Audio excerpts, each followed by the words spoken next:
Biden yesterday, responding to the George Floyd case verdict, said that George Floyd's death, quote, ripped the blinders off for the whole world to see the systemic racism in the United States.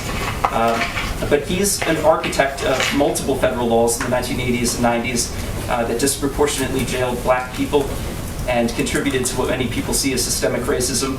The activist Cornel West said that Biden was, quote, one of the core architects of mass incarceration, and that, quote, I think Biden is going to have to take responsibility and acknowledge the contribution he made to mass incarceration.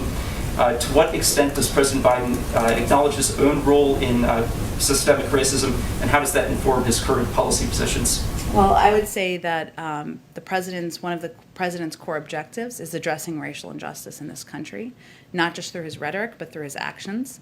And what anyone should look to is his advocacy for passing the George Floyd Justice and Policing Act, for nominating leaders to the Department of Justice to address long, outdated policies, and to ask his leadership team here in the White House to prioritize these issues in his presidency, which is current and today and not from 30 years ago. Does he believe it's important to accept his own culpability? I think I've answered your question.